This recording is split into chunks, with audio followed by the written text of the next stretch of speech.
सियासी मैदान से आपको खबर बताते चले, क्योंकि 2024 के इंतखाबात है। पार्टियों ने लंगर लंगूट कस लिया है और बात करते हैं इंडिया अलायंस की एक अहम तरीन इकाई कांग्रेस की, क्योंकि इत्तलात के मुताबिक जम्मू कश्मीर प्रदेश कांग्रेस कमेटी का एक अहम तरीन इजलास सूबा कश्मीर का मुनक्किद होने जा रहा है। और इत्तलात के मुताबिक इस इजलास की सरबराही कांग्रेस सदर वकार रसूल वानी करने जा रहे हैं। तो कांग्रेस गियरअप हो गई है, मीटिंग्स का सिलसिला शुरू कर दिया है। वकार ने श्रीनगर के अंदर तमाम कारकुनों को तलब किया है और माना जा रहा है कि ये इजलास बाद दोपहर शुरू होगा, जिसमें तमाम senior Congress leaders, office bearers, सदर जिला और जो AICC या PCC के मेंबर्स हैं, फ्रंटल ऑर्गेनाइजेशन कश्मीर प्रोविंस के जो लोग हैं, उन्हें 1 बजे के आसपास तलब किया गया है MA स्टेडियम श्रीनगर के अंदर, मौलाना आज़ाद रोड पर जो उनका दफ्तर है वहाँ पर, ताकि इस मीटिंग के अंदर मज़ीद हिकमत अमली को तय किया जाए। अब ये हिकमत अमली तय करना क्यों ज़रूरी है? आपको याद होगा कि गुज़श्ता दिनों एक पैनल सामने आया था, 6 की 6 5 की 5 गालिब 6 असम्बली सीट्स के लिए, पार्लियामेंट की सीट्स के लिए बशमूल लद्दाख किसको उम्मीदवार खड़ा करना है, उस पर बहस भी हुई थी और फहरिस्त भी सामने आई थी, जिसमें कई सीनियर लीडर्स का नाम भी है। हमारे साथ इस खबर पर बात करने के लिए GN मोंगा साहब है, सीनियर कांग्रेस लीडर है, सूबा कश्मीर से इनका ताल्लुक है और जम्मू कश्मीर की सियासत को बड़ी बारीकी से देखते हैं। बहुत बहुत शुक्रिया GM मोंगा साहब ज्वाइन करने के लिए। कांग्रेस का अहम तरीन इजलास माना जा रहा है। जम्मू में बैक टू बैक कई इजलास हमने देखे, जम्मू के अंदर वो इजलास भी देखा जिसमें पैनल ने मुमकिना उम्मीदवारों की फहरिस्तें भी तैयार की और वो आला कमान को सौंपा गया। उसके बाद उमर का बयान और महबूबा मुफ्ती की हिकमत अमली खामोशी, किस तरीके की सियासत आप देख पा रहे हैं और क्या कुछ एजेंडे के अंदर है? क्या इंतखाबात ही सिर्फ एजेंडे के अंदर है या अलायंस को आगे बढ़ाकर कुछ और भी होगा? नहीं, शुक्रिया गवर साहब, ये आपने सही फरमाया। कल 13 तारीख को हम कल 1 बजे हमारे सीनियर लीडर्स की और डिस्ट्रिक्ट प्रेसिडेंट्स की मीटिंग होगी और वो एक जम्मू में जो हमारी मीटिंग हुई थी उसके बाद हम कश्मीर सूबे में भी ये बुला रहे हैं।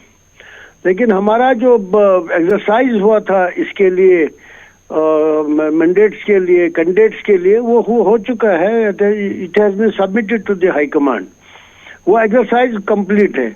अब ये है कि जहाँ तक आपने ये कहा नेशनल कॉन्फ्रेंस और PDP का ताल्लुक है, वो अभी बातचीत चल रही है, अभी फाइनल स्टेज पे नहीं पहुंची है अभी, तो इस वजह से कुछ टाइम लगेगा उसमें और वो थ्रेश आउट हो जाएगा।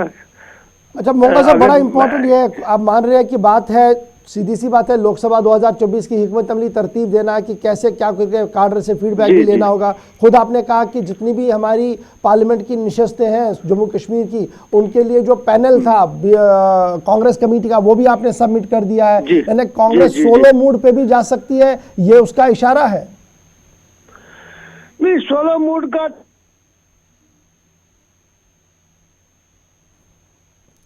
राब्ता मुनक़ता हो गया जी, कोशिश करेंगे जी। आप जानते हैं कल के प्रोग्राम में मैंने आपको बताया था कि तमाम पार्टियां अपनी अपनी जगह इस वक्त लगी हुई हैं। नेशनल कॉन्फ्रेंस अपनी जगह, लेकिन साथ साथ लद्दाख से लेकर जम्मू तक पीपल्स डेमोक्रेटिक पार्टी भी अपनी जगह तैयारियां कर रही हैं। 17 तारीख को उनका भी इजलास है। कल सबकी नज़रें श्रीनगर पर रहेंगी। कांग्रेस के प्रदेश कांग्रेस कमेटी के जो सदर हैं वकार रसूल वानी, उनकी सदारत में इजलास और बाकी तमाम लीडरान को, क्योंकि गुफ्तगू जब होगी तो 2-4 चीज़ें क्लियर लगभग होंगी। एक तो कल वाले इजलास से, एक 17 तारीख वाले इजलास से, कि आया ये तमाम जमातें जो इस वक्त एक साथ एक पेज पर एक प्लेटफॉर्म पर होने का दावा करती हैं, कल इंतखाबात की बारी है, एक अलायंस का भी हिस्सा है, तो क्या ऐसा इम्कान है या लग रहा है कि ये तमाम जमातें एक साथ जा सकती हैं, वो भी इंतखाबात में? उससे पहले जो कुछ लग रहा है और जो कल हमने आपको बताया था और जो पिछले 5-6 दिनों से बयानात आए हैं लीडरान के, उससे तो कम से कम बिल्कुल भी नहीं लग रहा है कि शायद सूरत हाल को। मोंगा साहब, क्या आप तक हमारी आवाज आ रही है?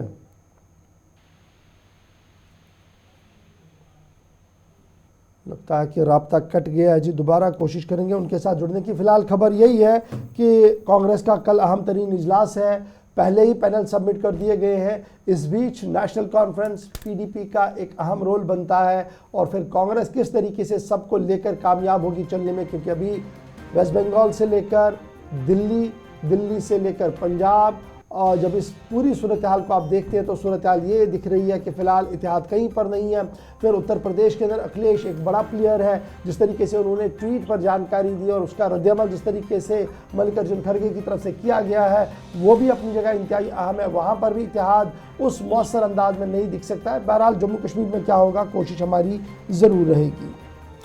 जम्मू कश्मीर नेशनल कॉन्फ्रेंस के साथ साथ कांग्रेस के अलावा पीपल्स डेमोक्रेटिक पार्टी का इजलास भी 17 तारीख को, तो इन सारे इजलासों के मतलब मोंगा साहब हमारे साथ ज्वाइन कर चुके हैं, बहुत शुक्रिया जी मोंगा साहब ज्वाइन करने के। सर कंटिन्यू करें जी अपनी बात को। क्या कांग्रेस सोलो मोड में जाने के लिए भी तैयार है? पार्डन क्या हुआ? मैंने कहा क्या कांग्रेस इलाकाई तौर पर या इलाहिदा तौर पर भी मूड में है कि वो जाएगी अगर इत्तेहाद में कोई बात नहीं बन पाई और वो देखिए अगर बात नहीं अगर बात हो नहीं पा रही है तो सोलो लड़ सकते हैं, अकेले हम लड़ सकते हैं। हमारा वोट बैंक तो हर गांव में है, हर हल्के में है। अच्छा, ये उमर साहब जो कह रहे हैं जनाब पहले ही इंडिया ब्लॉक की 3 सीटें हैं जी, जो जम्मू की 2 सीटें सिर्फ उस पर बात होनी है, तो ये तो सीधी सीधी बात है कि हम जनाब अपने मौक़िफ़ से दस्तबरदार नहीं होंगे। नहीं देखिए, बातचीत तो सभी सीटों पर होगी ना। बातचीत तो कश्मीर पे भी होगी, जम्मू पे भी होगी, लद्दाख पे भी होगी। ये एकतरफा नहीं होगा, एक ही जगह का नहीं बात है। ये 6 सीटों की बात है, उन पे बात होगी। और क्या आपको लगता है कि उमर अब्दुल्ला जिस तरीके से पेश कर रहे हैं कि जनाब इंडिया अलायंस की तो ऑलरेडी 3 सीटें हैं, जो बीजेपी के पास है सिर्फ उस पर बातचीत होगी ताकि उनसे वो छीनी जाए, वहां पर अपने उम्मीदवारों को कामयाब बनाया जाए, इस लॉजिक को आप कैसे देख रहे हैं? ये बात तो ये उमर साहब भी एक्सप्लेन कर सकते हैं, लेकिन हमारा जहाँ तक ताल्लुक है, हम सिंसियर है इंडिया अलायंस में, सबके साथ चलाने की कोशिश करेंगे। तो अभी हम उसी पर बात। अच्छा, स्टेट लेवल पर कोई राब्ता हुआ है जी नेशनल कॉन्फ्रेंस या पीपल्स डेमोक्रेटिक पार्टी के साथ, क्योंकि ये 2 अहम प्लेयर है आपके साथ? देखिए, दोनों हमारे साथ है, इंडिया ब्लॉक में दोनों हमारे साथ है।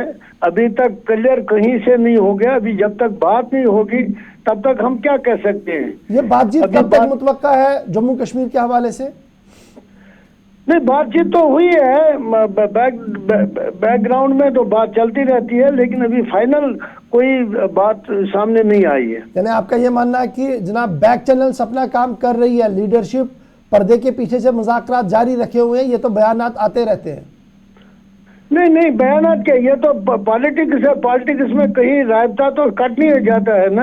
अच्छा, फिर ये वकार साहब का एक बड़ा बयान वायरल है जो उमर साहब को लेकर था कि उमर साहब जब ये बयान देते हैं तो ये किसको खुश कराने की कोशिश करते हैं, ये बड़ा पिंची स्टेटमेंट है। देखिए मैं आपको बताऊं, हम तो अपनी तरफ से, अभी मैं AICC का कोऑर्डिनेटर हूं इस बारामूला पार्लियामेंट्री कॉन्स्टिट्यूंसी के लिए जी।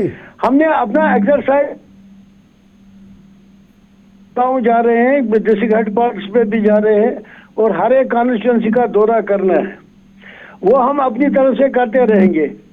ये कोई फाइनल तो नहीं है। आज हालात डिफरेंट है, 19 में कुछ हालात और थे, आज हालात कुछ और हैं। तो उन सबको देख के NC को भी देखना चाहिए, PDP को देखना चाहिए, हमारी पार्टी को भी देखना चाहिए। तो ये बात होगी क्योंकि हमें BJP का मुकाबला करना है। बीजेपी ने लोकल मोगा साहब इतलात ये है कि 3 तारीख को इलेक्शन कमीशन की प्रेस कॉन्फ्रेंस होगी, मॉडल कोड ऑफ कंडक्ट का निफाज होगा, उससे पहले वजीर आज़म साहब का जम्मू कश्मीर का दौरा भी है। यानी कहीं ना कहीं जो NDA ब्लॉक है वो मजबूती के साथ ग्राउंड पर चल रहा है, काम कर रहा है। हिज़्ब इख्तिलाफ वो यूनाइटेड चेहरा अभी तक न तो मुल्क में देने में कामयाब हुआ और न ही छोटी सी यूनियन टेरिटरी जम्मू कश्मीर के अंदर। गवर साहब, ये बात आप मत कीजिए, आप जम्मू में आम लोगों से बात कीजिए। मैं भी रिसेंटली जम्मू में था और आप देख लीजिए, किसी दुकानदार से पूछिए इसके बीजेपी के साथ। तो लिहाजा ऐसी बात नहीं है, NDA इतना स्ट्रांग नहीं है। और पहले ये देख लीजिए वो कितने ये सीटें ले सकते हैं। ये एक माहौल क्रिएट करना चाहते हैं, एक वेव ये बनाना चाहते हैं। इस स्टेट में अब यूटी बन गई है, तो ये तरीका वो अजीब तस्वीर बुलाएंगे, फिर ऐलान करेंगे, फिर ये चीजें करेंगे। लेकिन असल में जो हमारे साथ जो जाती हुई है जम्मू कश्मीर के साथ, स्टेट को यूटी बनाना। अभी आप देख लीजिए अनएम्प्लॉयमेंट कितनी है। तो ये चीजें नहीं रहेंगी, वो आ जाएंगे, खैर से आ जाएंगे, उनका स्वागत होगा, बड़ी रैली होगी, लेकिन आम लोग जो है वो नालान है, वो बड़ा नाराज है। चलिए बहुत बहुत शुक्रिया जी।